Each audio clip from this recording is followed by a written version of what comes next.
The chief advisor of the interim government in Bangladesh, Mohammad Yunus, has just announced a referendum alongside the national elections in the country that are scheduled in February next year. But why is a referendum creating such a buzz? Why is it news? Is there so much opposition to it within the country? And more importantly, why is Mohammad Yunus going ahead with it despite the opposition from political parties like the Bangladesh Nationalist Party, or the BNP, which was the main opposition party during Sheikh Hasina's tenure and is seen as a front runner in these elections? Now, this issue of a referendum, or the demand for a referendum, is not new. It's one that's been voiced by a hardline Islamic party, which is the Jamaat-E-Islami in Bangladesh.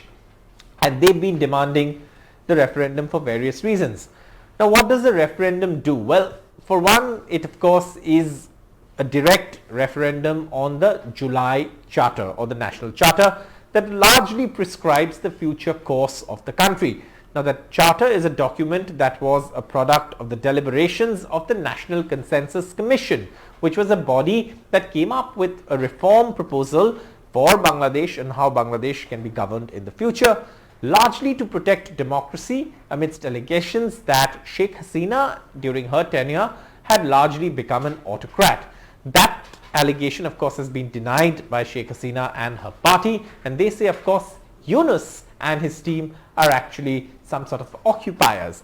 But beyond that, the problem that parties like the BNP also have pointed out is that the referendum is almost like an extra constitutional election. It's also an extra constitutional creation, in the sense that it creates constitutional revision bodies like, and other things like a bicameral legislature in the national parliament. That bicameral, the upper house that's going to be created with 100 seats, is likely to have a final say in passing of constitutional changes. So it largely creates an extra constitutional sort of space without a political mandate, without a democratic mandate that comes through elections in a democracy. And therefore, political parties like the BNP have argued that the implementation of the National Charter should largely be left to the democratically elected government, which will happen during elections. Some within Bangladesh have also argued that this could be a ploy by Mohammad Yunus to further delay elections, knowing fully well that it's going to create turmoil within the country, especially with so much opposition. Now, these are of course arguments. These are arguments that are being countered with counter arguments from the other side. But the point is that Bangladesh has now announced a referendum, not just an election. It's also a referendum, and that, many say, can actually muddy the waters. There's already enough political instability. Then you have a referendum.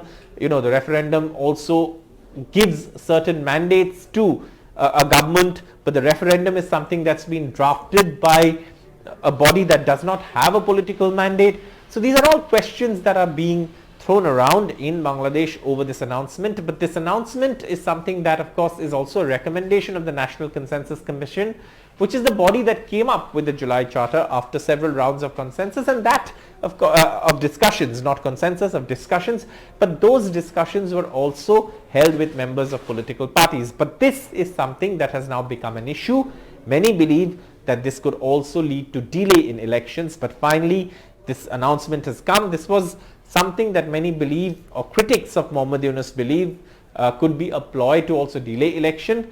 But this is something that's now been announced, but the debate will continue, and many see it as the precursor to more political turmoil in the country that could eventually lead to delay in elections. There are already protests happening in Bangladesh. The Bangladesh Awami League is protesting.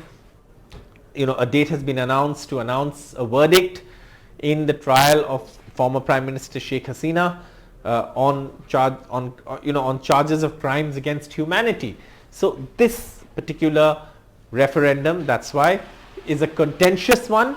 It's been announced. Some see it as a ploy to create more confusion and delay elections. Others say it's something that should happen with the elections, so that the mandate, or the path prescribed through consensus and through discussions, is actually adhered to by the next government that comes in, even though these particular recommendations that are part of the referendum has not come from a body that has a political mandate or is elected by the people, which is essential in any democracy. So that's of course the whole sort of contention around this referendum. Mohammad Yunus announcing that referendum in Bangladesh is going to lead to more turmoil is what political watchers and Bangladesh watchers say. আমরা সকল বিষয় বিবেচনা করে সিদ্ধান্ত নিয়েছি যে আগামী জাতীয় সংসদ নির্বাচনের দিনই গণভোটের আয়োজন করা হবে। অর্থাৎ জাতীয় নির্বাচনের মতো গণভোটও ফেব্রুয়ারির প্রথমার্ধে একই দিনে অনুষ্ঠিত হবে। এতে সংস্কারের লক্ষ্য কোনোভাবে বাধাগ্রস্ত হবে না। নির্বাচন আরো উৎসবমুখর ও সাশ্রয়ী হবে। গণভোট অনুষ্ঠানের লক্ষ্যে উপযুক্ত সময়ে প্রয়োজনীয় আইন প্রণয়ন করা হবে।